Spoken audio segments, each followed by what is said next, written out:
이념형 사회주의 박헌영, 신남철, 박지우, 김태준의 사상 유승완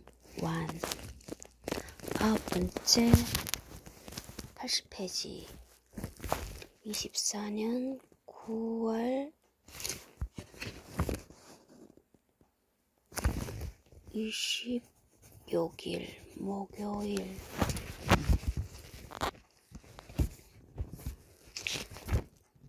참고문은 400페이지 최인호 외역 막스 엥겔스 저작선집 박종철 출판사 1995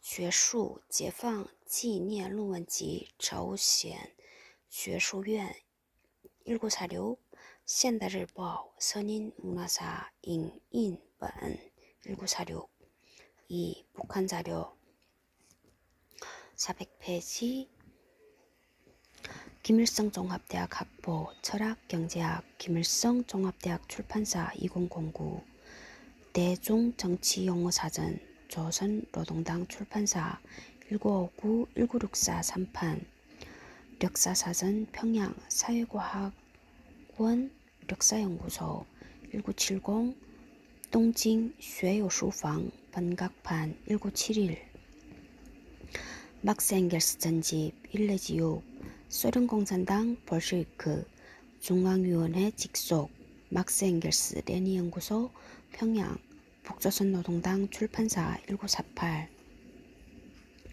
사회과학원 학보 편집위원회 2009 스탈린 선집 스탈린 조선노동당 출판사 1965 위대한 주체사상 총서 사회과학 출판사 1985 정치사전 사회과학 출판사 1973 조선대 백과사전 10 백과사전 출판사 1999 조선노동당 략사 조선노동당 역사연구소 조선노동당 출판사 1979 조선전사 1-16 사회과학원 역사연구소 과학백과사전 출판사 1981 천리마사 2009 항일무쟁투쟁사 1-10 과학백과사전 출판사 2005 항일 빨치산 참가자들의 회상기 조선노동당 출판사 1965 외이 레닌 저작 선집 모스크바 외국문 출판사 1952 여기도 건너금 있네. 수정주의를 반대하여 조선노동당 출판사 1964 프리드리 엥겔스 반도링론 조선노동당 출판사 1966 김계수 사회주의로부터 공산주의로의 점차적 이행 조선노동당 출판사 1960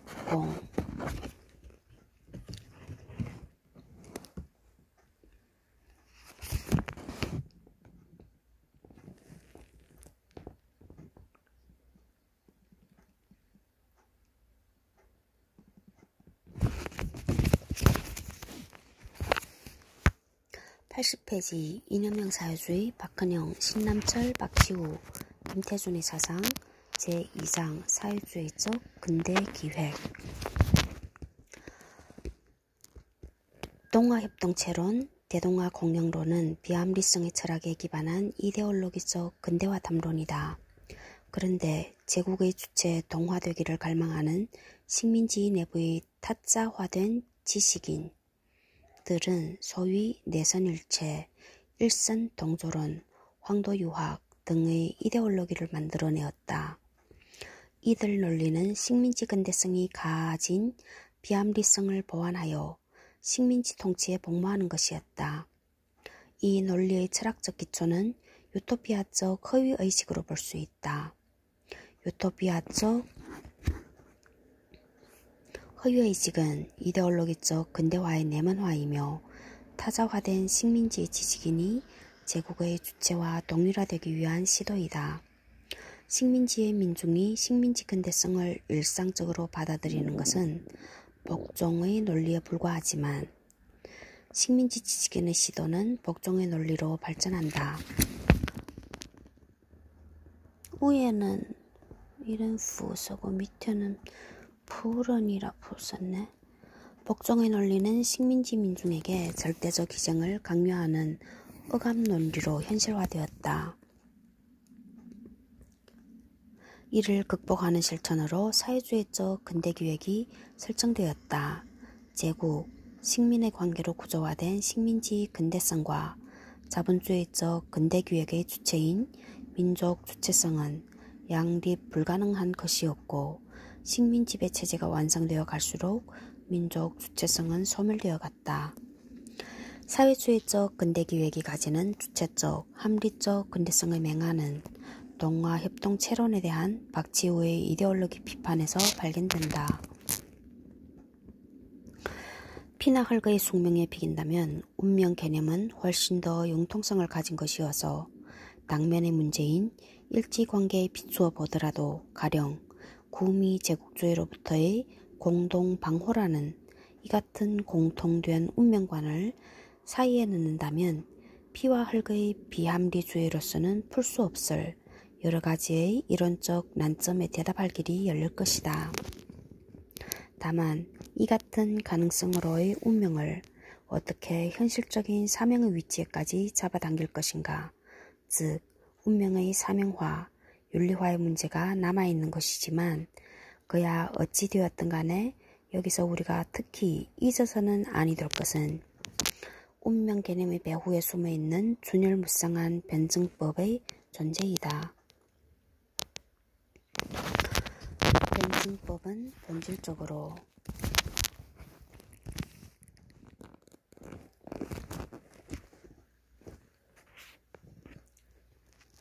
이성의 논리에 속하기 때문이다. 단지 동아협동체의 문제 하나일 것이 아니라 단지 동아협동체의 문제에 해야 되지. 하나일 것이 아니라 국내에 있어서의 신질서 건설에 있어서도 변증법이 가지고 있는 깊은 의미를 우리는 좀 더 정성되이 반성해 볼 필요가 있는 것이다. 우리는 이성적인 것에 대한 종래의 공세 내지 증오를 잠시 멈추고 넓은 의미의 합리주의가 가지는 바 긴박한 의의를 다시 한번 생각해 보아서 좋은 때가 아닐까. 81페이지 75 위의 글 20 내지 22쪽 일지관계는 일본과 중국의 관계를 말한. 박지우는 여기서 변증법을 대립자의 동의를 가져올 수 있는 유일의 논리이며 이성의 논리라고 말한다. 이 글의 행간에서 동아협동체론이 구현하려는 동아시아 신질서의 내용에 변증법적 합리성을 부여하려는 의도가 읽혀진다.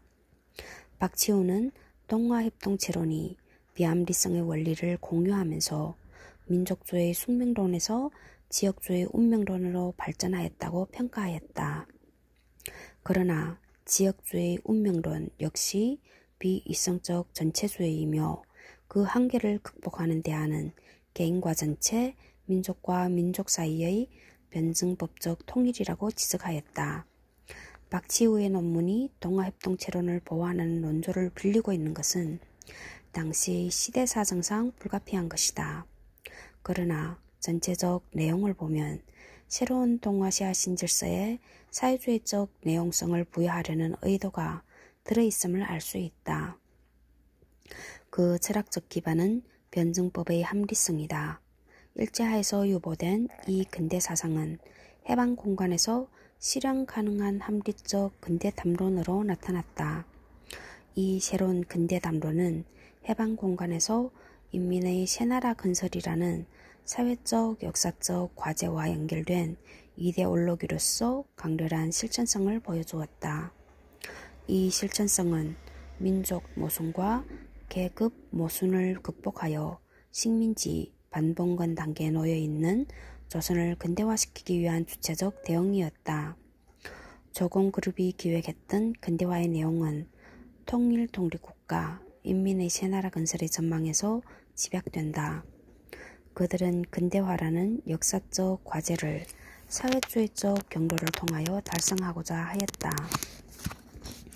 이런 점에서 사회주의는 민족 해방투쟁의 수단인 동시에 새 나라가 지향해야 할 이상이었고 근대화를 실현하는 가장 유력한 방법으로 채택되었다. 그러나 당시 조선사회가 처한 여건상 사회주의 사회로 곧바로 이행하는 것은 불가능하였다. 이에 따라 조공그룹의 사상가들은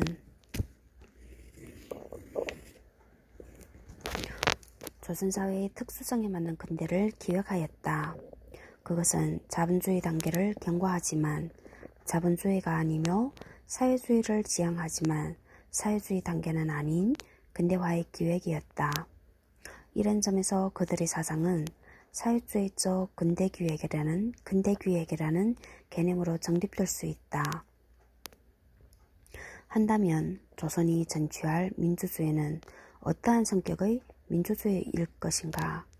현재 우리가 볼 수 있는 양대 민주주의 법례로서 미연계의 소위 자본주의적 민주주의와 30개의 사회주의적인 민주주의를 들 수가 있을 것이다.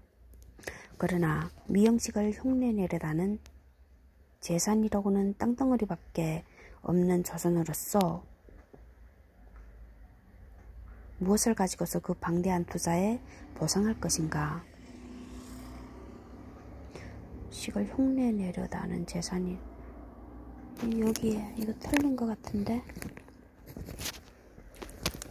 조선은 충분히 공업화되며 충분히 자본주의화 될 수 있을는지는 몰라도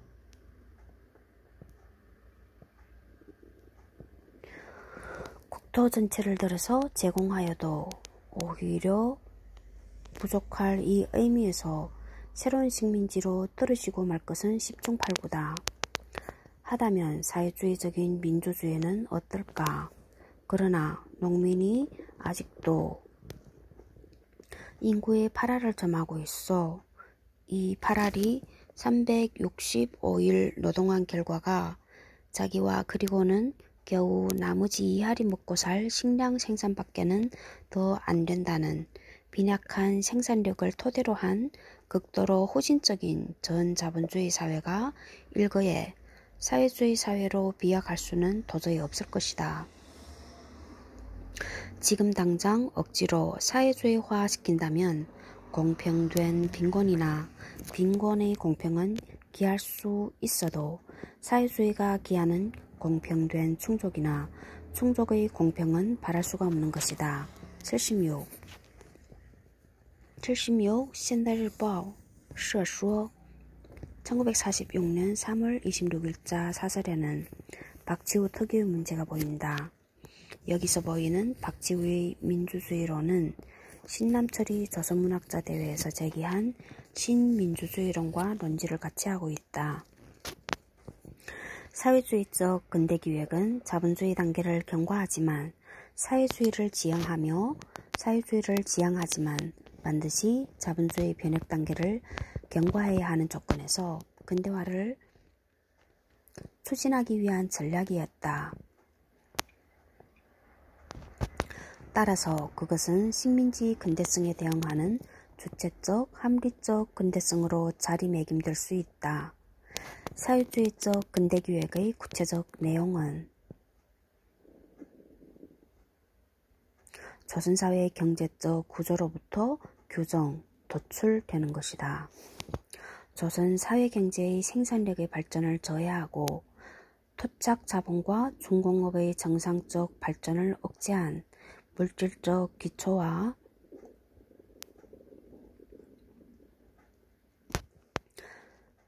정치적 세력은 일본 독점 자본과 토지 소유제의 반봉건성에 있는 것이며 결코 조선 자체의 자본 생산력 발전에 기인한 모순, 대립, 항쟁에 있는 것이 아니다.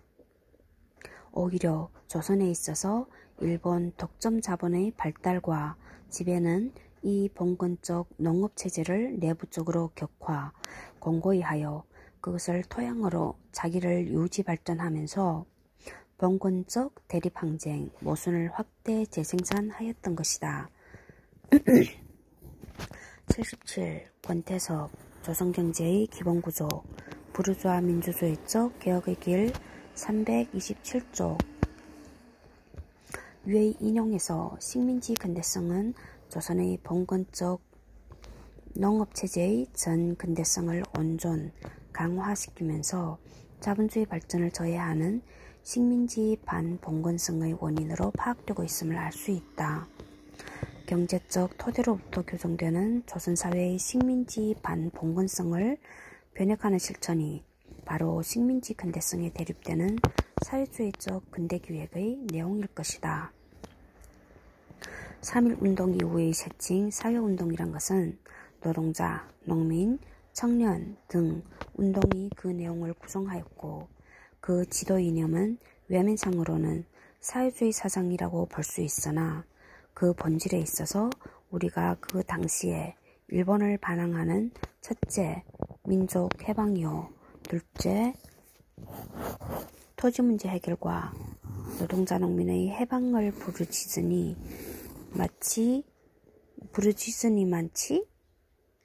부르짖은 만큼 해야 되는 거 아니야? 민주주의 과업을 내용으로 한 반제 반봉건 투쟁이었다.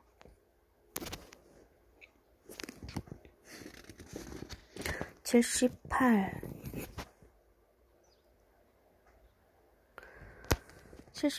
박헌영 조선공산당 21주년 기념일에 지하야 샤 이 글은 해방일보 1946년 4월 내지 17, 21일자 조선인민보 1946년 4월 18일자에 실린 이정 박헌영 전집 257쪽 제2명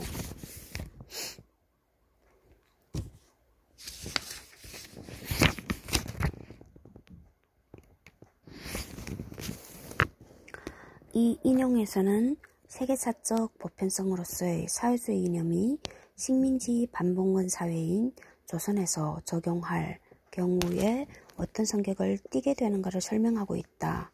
이것은 바로 사회주의적 근대기획의 성격에 해당된다. 반제 봉건 투쟁은 식민지 반봉건 사회를 극복하기 위한 실천을 의미한다. 구체적으로 반제민족 해방투쟁이란 점에서 대항 담론이며 반봉건적 민주주의 과업의 실현이라는 점에서 대한 담론이다.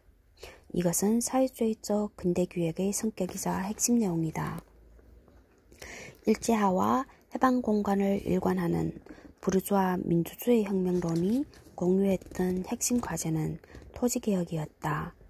토지문제의 평민적 해결이란 일반적인 부르주아 혁명에서처럼 부르주아지가 봉건적 토지제도 타파의 주역이 되는 것이 아니라 노동자, 농민이 그 주역이 되는 토지개혁을 의미한다. 조선인민의 절대다수인 농민 중에는 토지에 굶주린 농민이 토지를 얻게 되고 그들의 생활 조건이 급진적으로 개선될 것이니 이것보다 더 선정이 어디에 있으며 여순시절 아니 그보다 훨씬 진보적이요 근대적인 민주주의 새 사회의 기초가 확립되는 개혁인 것이다. 79에 대한 해석 84페이지 박헌영 조선공산당 21주년 기념일에 지하야 스 1946년 4월 17일 이정 박헌영 전집 261쪽 제2용 구체적 내용 수행에 있어서 조선사회의 특수성은 민족 자본관의지 부르주아지가 아닌 평민적 해결을 요구하였다.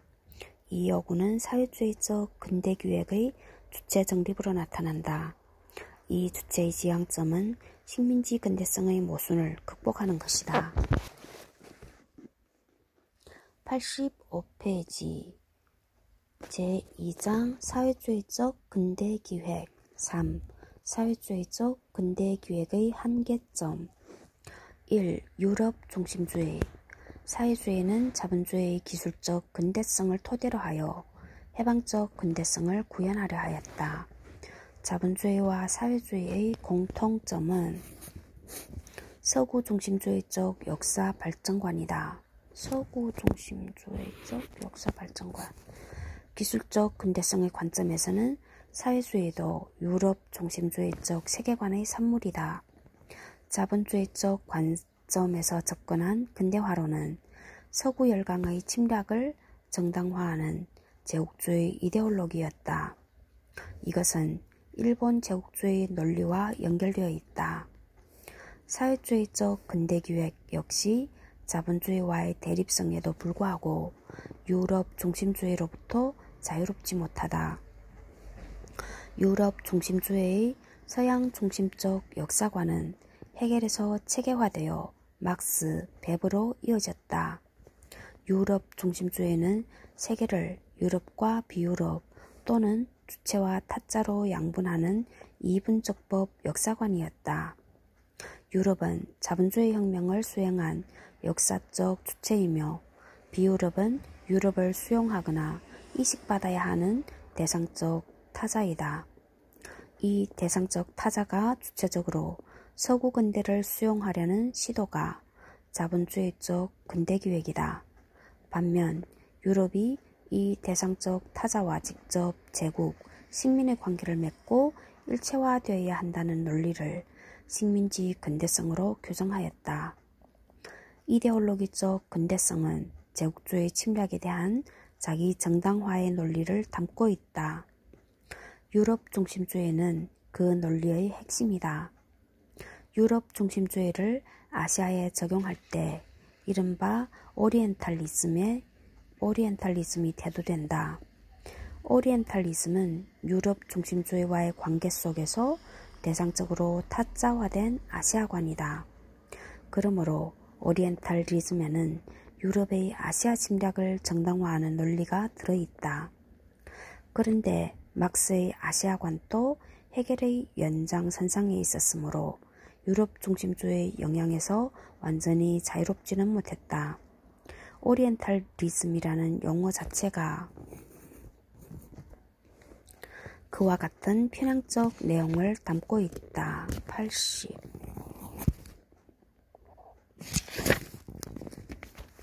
80에 대한 해석 86페이지 박상환 근대화와 과학주의 라이프니츠와 동양사상 234쪽 참조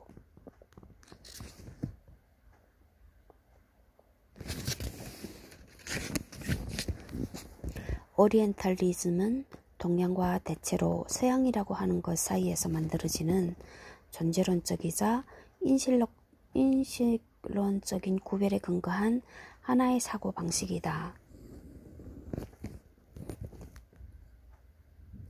이러한 종류의 오리엔탈리즘은 예컨대 아에스킬로스를 비롯하여 빅토르 위고, 단테, 칼 막스까지도 그대로 받아들였다. 81에 대한 해석 86페이지 에드워드 W. 사이드 박홍교역 오리엔탈리즘 17쪽 칼 막스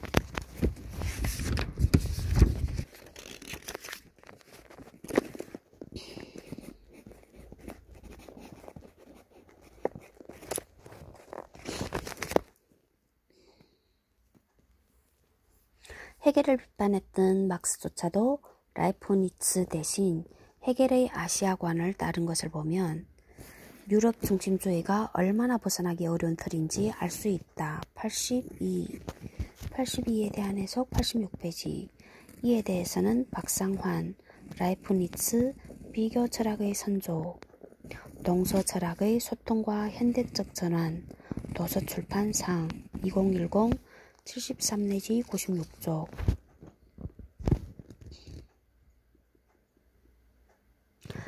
전자본, 전근대의 범주에서 전이란 단순히 연대기적 관계뿐만 아니라 역사 인식에 관한 이론적인 관계의 의미이다.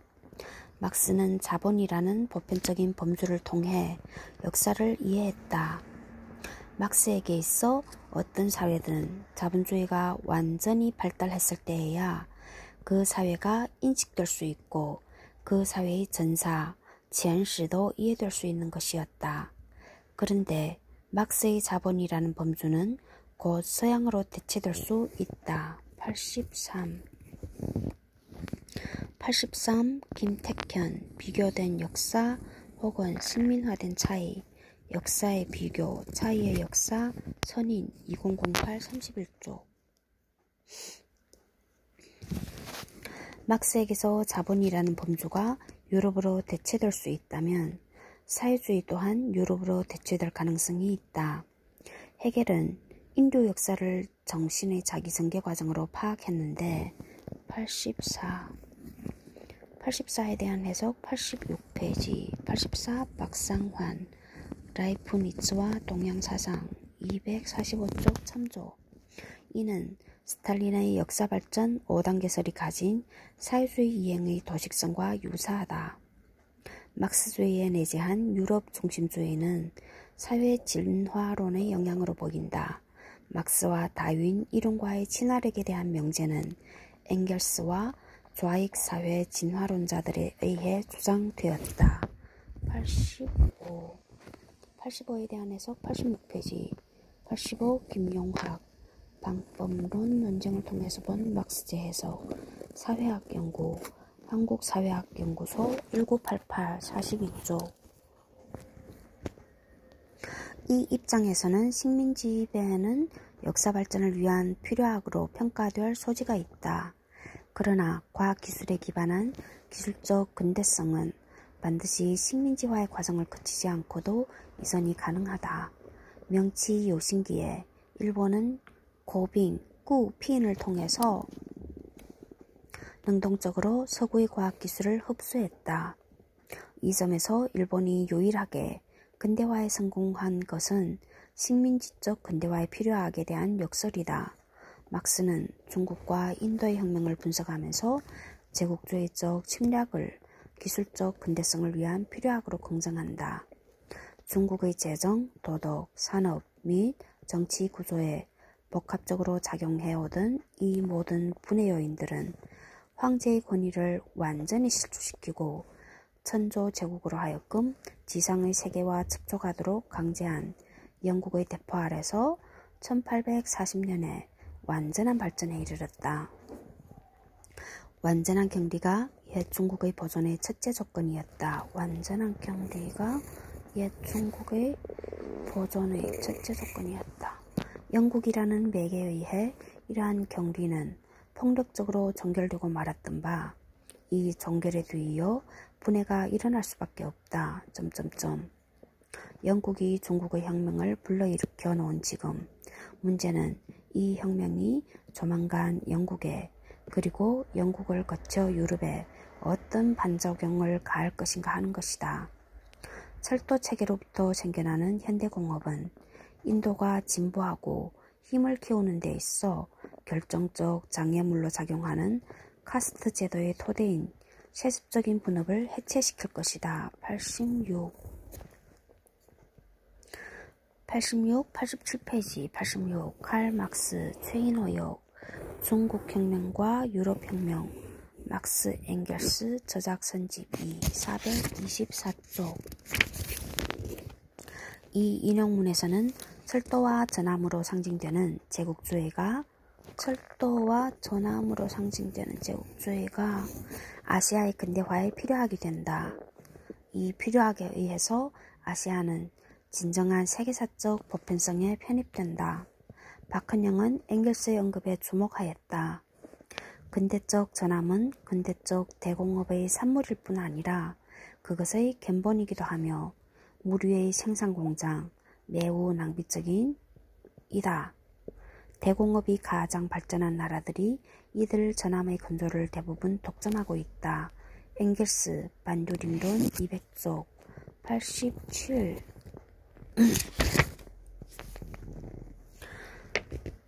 88페이지 87 박헌영 학습노트 이성 박헌영 전집 1 역사 비평사 2004 312쪽. 박헌영은 엥겔스의 반듀링론을 읽고 이 구절을 학습노트에 남겼다. 인도에서 철도가 했던 역할을 동아시아에서는 전함이 하였다.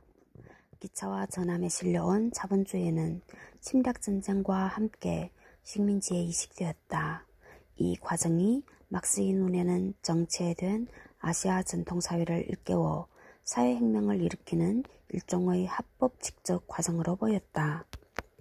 영국의 중국에 대한 간섭은 반은 야만적이고 반은 문명적인 자그마한 공동체의 경제적 기초를 폭파시켜버렸고 그리하여 이 공동체를 해체시켰다. 그리하여 영국의 간섭은 아시아 최대의 아니 실은 아시아 유일의 사회혁명을 만들어내었다. 88. 칼 막스 최인호역 막스 앵겔스 저작선지 416쪽. 막스는 자본주의를 극복하려 했지만 동아시아의 근대화에 있어서는 자본주의 침략을 필요하고 긍정하였다. 그의 입장에서 제국주의 동아시아 침략은 세계사적 발전을 위한 불가피한 진통이었다. 그는 자본주의에 강제로 편입된 동아시아 민중은 혁명적 프롤레타리아트가 되어 세계혁명을 앞당길 것이라고 예언하였다. 아시아에 대한 제국주의 침략을 세계혁명과 연결하는 낙관성의 바탕에는 유럽 중심주의가 깔려있다. 그러나 영국의 식민지로 150년을 경과한 인도와 자율적으로 근대화를 추진한 일본의 공업화는 정반대의 결과를 낳았다. 이 대비는 유럽 중심주의의 모순을 반증한다. 2. 코민테른과 러시아의 사적 유물론 88페이지. 막스의 역사 발전관에 내재된 유럽 중심주의는 러시아에서 더욱 도식적으로 변형되어 동아시아와 조선의 사회주의 운동 그리고 조공그룹의 운명에도 커다란 영향을 미쳤다. 이 사관에 내재된 유럽 중심주의는 레닌 시대 러시아의 사적 유물론에서 더욱 강화된 형태로 변형되었다. 그리고 이는 조선에서 볼셰비키 당 조직론, 전술관 등과 함께 레닌주의 일부로 받아들여졌다. 당시의 시대적 조건상 레닌주의와 스탈린주의를 구별하는 것은 어려웠다. 스탈린의 정책은 레닌주의라는 이름으로 권위를 행사했다. 막스의 역사적 유물론의 유럽 중심주의적 요소와 발전 사관은 주체와 타자의 관계를 산출할 가능성을 내포하고 있다. 이것이 도식적으로 적용될 경우 식민지 근대성이 산출하는 제국과 식민의 관계와는 다르다고 할지라도 주체와 타자의 관계망을 산출할 가능성을 가지게 된다. 의도와 무관하게 막스, 앵겔스의 역사적 유물론은 러시아식 사적 유물론에서 변형된 것은 분명한 사실이다. 러시아의 사적 유물론은 주로 플레하노프에 의해 정초되었다. 그리고 레닌은 러시아의 인민주의의 이론적, 정치적 전통과 결코 단절된 바 없으며 막스주의를 매우 다른 인민주의 틀 속에 동화시킴으로써 플레하노프의 프로젝트를 완성시켰다. 89. 임지연 전지구적 근대성과 민족주의 33쪽.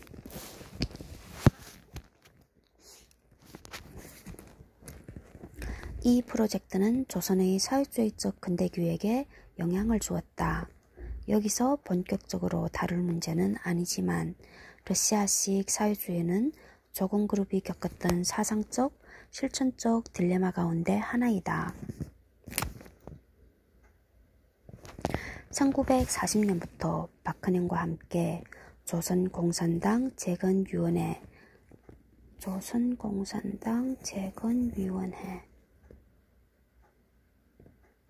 경성 콩그룹 활동했던 김태준의 피고인 신문조서에는 그 고민의 한 자락이 나타나 있다. 1940년 9월 중순경 박헌영이 피고인 방에 찾아와서 민족 문제, 국제 노선에 대하여 말하는 것을 들었는가? 답, 그랬습니다. 그때는 어떠한 말을 했는가? 답, 그때는 그로부터 미리 의문을 품고 있던 민족주의 문제나 국제노선의 의미, 소련에서 조선인의 중앙아시아 이주 문제, 소련의 폴란드 베사라베아의 합백 문제 등을 질문하고 답변을 들었습니다. 그는 민족 문제에 대해서는 소련의 경우를 말하여 각 민족이 교육, 정치 등에서 평등한 시설을 가지고 있고 협력하여 소련을 형성하고 있다고 말하고, 다음으로 국제노선의 의미에 대해서는 소련은 최초로 출현한 공산주의 국가이며 모스크바에 코민테른의 본부를 두고서 세계혁명을 지도하고 있는데 그곳에서 파견된 사람이 지도하는 경우를 말하는 것이라고 답변했습니다. 이어서 조선인이 중앙아시아로 이주한 것은 국제적 견지에서 불량분자를 이주시킨 것이라고 대답했습니다. 소련의 폴란드 베사라베아의 합병 문제는 제국주의적인 합병은 아니고 공산주의적인 것이며 일보일보 세계혁명을 진행해 가는 것이라고 말했습니다. 90. 김태준 경성지방법원 김태준 관계 피고인 신문조서 김태준 평전 일지사 2007 371-372쪽.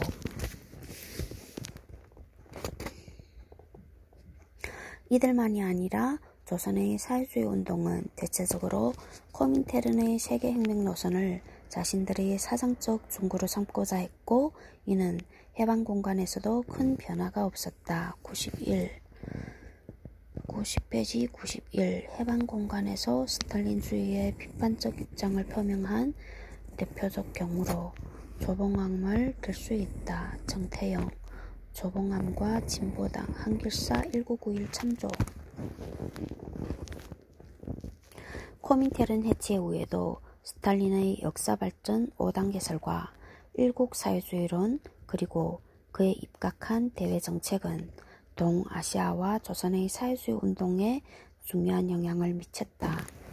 여기에 조선의 사회주의적 근대기획이 가진 고민의 지점이 있다. 스탈린에게서 유럽 중심주의적 요소는 증폭되었고 막스주의는 과도한 귀납의 오류를 안게 되었다. 92. 서영순 철학의 조건으로서의 정치 철학과 현상학 연구 27 2005 104쪽 참조. 그 오류의 책임을 막스와 스탈린 누구에게 물을 수 있는지는 여기서 명확하게 답할 수 없지만 스탈린주의가 세계 사회주의 운동의 도구마가 되었던 것은 분명하다. 스탈린의 일국사회주의론은 역사발전 5단 개설의 교조적 발전 사관과 유럽 중심주의 혼합물로 볼 수 있다. 역사발전 5단 개설은 토대와 상부구조의 이분법적 도식에 근거하는 것으로 막스의 역사파악, 历史把握의 방법과는 완전히 동일하지는 않다. 원래 막스는 생산양식, 생산양식에 의해 제약되는 인간 사이의 유물론적인 관련성 등의 표현을 썼지만 자신의 방법을 통틀어 유물론적 역사 파악이라고 부르지는 않았다. 93에 대한 해석 91페이지 2, 3열 막스와 역사 철학의 문제哲学研究 21 철학 연구회 1986 126쪽 역사 파악의 방법론이란 표현은 신남철도 그대로 사용하고 있다.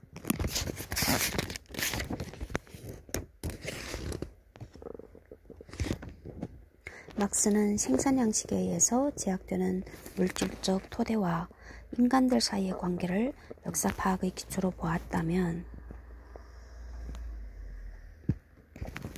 그 구체적 매개는 인간의 노동일 것이다.